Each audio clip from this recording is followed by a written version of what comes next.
मैं आपको गारंटी के साथ बता रहा हूँ, एविडेंस मेरे हाथ में है, गवर्नमेंट का ऑफिशियल डॉक्यूमेंट मैंने खोला हुआ है। रूल्स इंप्लीमेंट होने के बाद भी 2024 में, अप्रैल 2024 के बाद भी आप अपने साथ के वीज़ा के ऊपर अपनी फैमिलीज को लेकर आ सकते हैं। बहुत कम ये बात लोगों को पता है, कौन से कोड के तहत आपने लेके आना है वो कोड मैं आपको बताऊंगा। गाइस, मेरा नाम है शादिब खान, आप देखें मेरा चैनल देसी boy in UK. Guys, UK आने का ख्वाब तो हर एक का होता है। कुछ लोग स्किल्ड वर्कर वीज़ा लेके आते हैं, कुछ लोग केयर वर्कर वीज़ा लेके आते हैं और कुछ लोग स्टडी वीज़ा पे आते हैं। अब आपको पता है कि स्टडी वीज़ा बहुत महंगा होता है, लाइक आप इतना अफोर्ड नहीं कर सकते। जो तो अफोर्ड कर लेते हैं वो तो आ जाते हैं, लेकिन अगर जिनके पास पैसा भी होता है फिर भी वो नहीं आ पाते, क्योंकि कुछ फैक्टर इन्वॉल्व होते हैं, जैसे कि कह लें कि आप के पास क्वालिफिकेशन भी होना लाजमी है और इसके अलावा आपकी एज फैक्टर भी इन्वॉल्व होती है सम टाइम। तो बहुत सी रीजन इसमें इन्वॉल्व होती हैं। तो लेकिन जो आपका सबका एक मोस्ट फेवरेट वीज़ा है जी, केयर वर्कर वीज़ा। अब आपको पता है कि पिछले कुछ अरसे में बहुत बड़ी तादाद में 2-3 सालों में यूके में लोग केयर वर्कर वीज़ा लेके आए थे, ना सिर्फ पाकिस्तान में बल्कि पूरी दुनिया से, लाइक इंडिया हो गया, पाकिस्तान हो गया, बांग्लादेश हो गया, फिलीपीन हो गया। तो वहाँ से लोग आए थे और जितनी तादाद में वो लोग आए थे उनके साथ डबल तादाद में उनकी फैमिली के मेम्बर्स थे। तो गवर्नमेंट ने डिसीजन लिया था अभी कुछ अरसे में, आपको पता है कि अभी 1-2 महीने हुए होंगे इस बात को, कि उन्होंने बोला है कि हम नया रूल इंप्लीमेंट करने जा रहे हैं जिसमें आप अपने साथ अपनी फैमिली को लेकर नहीं आ सकते केयर वर्कर वीज़ा पे। जी, ये बात बिल्कुल ठीक है, आप अपने साथ फैमिली को लेकर नहीं आ पाएंगे। फर्स्ट वीक ऑफ अप्रैल 2024 में ये जो रूल्स है इंप्लीमेंट हो जाएगा। लेकिन यहाँ पर एक बात है, मैं आपको बताने जा रहा हूँ मैं, कि वो अगर आपने फॉलो करनी है, ये एक ऐसा कोड है, SOC कहते हैं जी, स्टैंडर्ड ऑक्यूपेशनल कोड। ये भी हेल्थ केयर की कैटेगरी में आता है। मैं आपको दिखाऊंगा आपको आगे।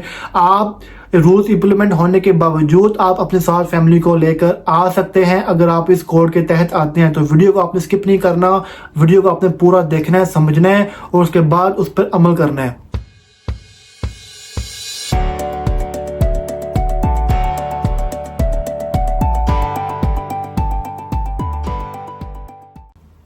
आपको स्क्रीन के ऊपर एक इमेज नजर आ रही है, ये गवर्नमेंट का ऑफिशियल डॉक्यूमेंट है। मैं इसको पढ़ के सुना देता हूँ आपको। ये मेरे पास भी खुला हुआ है यहाँ पर। सेशन में आपको बता दूँ बेसिकली यहाँ पे लिखा हुआ क्या है। अच्छा जी, वो कह रहे हैं कि जो चेंजेस वो कर रही है एक health and care worker visa में, वो कह रहे हैं कि ये जो कोड है ना 6145 और 6146, 6145 है केयर वर्कर एंड 6146 है जी सीनियर केयर वर्कर्स, कि वो अपने साथ डिपेंडेंट्स को लेकर यानी कि अपनी फैमिली को लेकर यूके में नहीं आ सकेंगे। अब ये दो कोड आपने अपने माइंड में रखने हैं जी, 6145 और 6146, ये दो कोड है, अपने साथ फैमिली को लेकर नहीं आ सकते। और दूसरी वो बात कह रहे हैं कि जो यहाँ का जो CQC है, केयर क्वालिटी कमीशन है, जो प्रोवाइडर्स रजिस्टर्ड होंगे ना इस CQC से, वही लोग अपना वीज़ा निकलवा सकते हैं और यूके आ सकते हैं जो रजिस्टर्ड होंगे CQC में, ठीक है ना, केयर क्वालिटी कमीशन में। एक और चीज़ जो नीचे लिखी हुई है ना, जो लास्ट 3 लाइन्स हैं, इसमें लिखा हुआ है जी, these changes do not affect those employed on a health and care visa on other occupation code. वो कह रहे हैं कि जो ये रूल्स हैं, ये रूल इंप्लीमेंट, जो डिफरेंट कोड आता है ना, जो हेल्थ एंड केयर है वो भी हेल्थ एंड केयर पे, लेकिन जो डिफरेंट कोड आते हैं ना उन लोगों उन पे कोड के ऊपर ये रूल्स इंप्लीमेंट नहीं होंगे। ये कैटेगोरिकली अभी आपने देख भी लिया, मैंने दिखा भी दिया आपको एविडेंस के तौर पे कि जो न्यू रूल्स इंप्लीमेंट होंगे वो उनके ऊपर इंप्लीमेंट नहीं होंगे।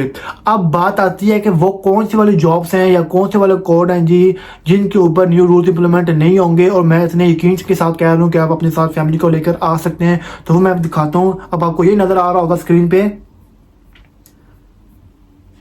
जी, ये कोड है जी, कोड नंबर 6141, ये हाईलाइट भी किया हुआ है, नर्सिंग ऑक्सिलरीज एंड असिस्टेंट्स। अब आपने इस चीज़ को समझना है, काम आपने वही करना है जो कह लें एक हायरार्की में जो टॉप के ऊपर अम्ब्रेला है जी, वो वही है हेल्थ एंड केयर, ठीक है ना। सिर्फ नीचे इसके कोड चेंज हो रहे हैं। 6145, 6146 के ऊपर आप अपने साथ फैमिली को लेकर नहीं आ सकते। एक तो अपने साथ फैमिली को भी लेकर नहीं आ सकते अप्रैल 2024 के बाद ऑनवर्ड, और अगर आपने ऑलरेडी यूके में रह रहे हैं और आप किसी भी और वीज़े पे रह रहे हैं, for example skill worker visa, कोई भी और आप काम कर रहे हैं या आप स्टडी वीज़ा पे हैं फॉर एग्जांपल, तो आपके साथ फैमिली भी रह रही है ऑलरेडी यूके में, ठीक है ना। और जब आपने चेंज कराया अपना वीजा का स्टेटस, अपना वीजा स्विच कराया आपने, अगर वो कोड आएगा 6145 और 6146, अगर आप इन दो में से किसी एक पे भी अपना वीजा स्विच करते हैं ना अप्रैल 2024 से ऑनवर्ड, तो आपको अपनी फैमिली को वापस Pakistan, India, Bangladesh, Nepal, China, Sri Lanka, Philippine, जहाँ से भी आई होगी ना, आपको भेजना पड़ेगा वापस। ये बात आपने ध्यान में रखनी है। ये चीज़ लिखी हुई है उन्होंने कि अगर आपने वीजा स्विच कर लिया 2024 अप्रैल 2024 से ऑनवर्ड, तो आपको अपनी फैमिली को वापस भेजना पड़ेगा। ये रूल है, ये आपने बात को ध्यान में रखना है। तो जब भी आपने कोई स्विच करने का फैसला किया तो आपने अपने किसी भी बड़े से सीनियर से, किसी कैरियर सोलिसिटर से आपने मशवरा लाजमी करना है। तो ये एक एडिशनल इन्फॉर्मेशन जो मैंने आपको दे दी है।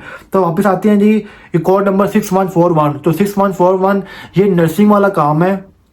जैसे आप पहले काम करते हैं ना केयर वर्कर वीज़ा पे, आपने घरों में जाना या जो है ना जो बीमार होते हैं, जो पेशेंट्स होते हैं, उनकी आप देखभाल करते हैं, तो इस पे भी आपने वही काम करना है।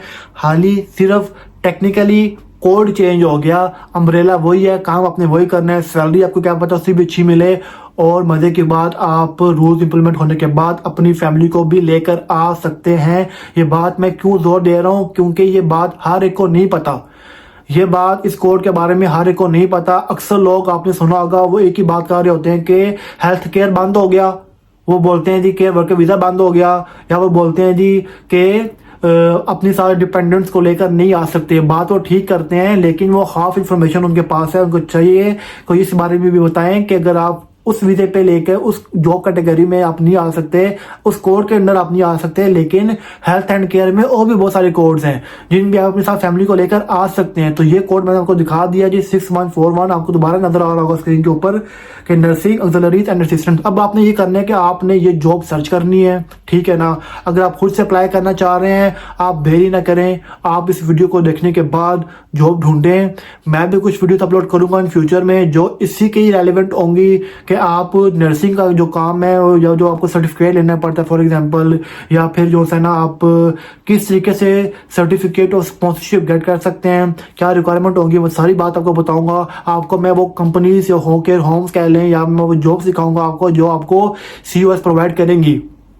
तो आपने उन पे अप्लाई करना है, सिंपल। अपने साथ आपको फैमिली लेकर आना अब कोई मुश्किल नहीं है। इसी आज की वीडियो थी, उम्मीद करता हूँ पसंद आई होगी। अगर आपने चैनल को सब्सक्राइब नहीं किया तो कर दें, वीडियो को लाइक और शेयर कर दें, और कमेंट करके बताएं कि कितना लोगों को ये वीडियो इन्फॉर्मेटिव लगी है, और कौन कौन से लोग अब नर्सिंग पे आने का प्लान कर रहे हैं, इस जॉब पे आने का प्लान कर रहे हैं, ताकि अपने साथ फैमिली को लेकर आ सके।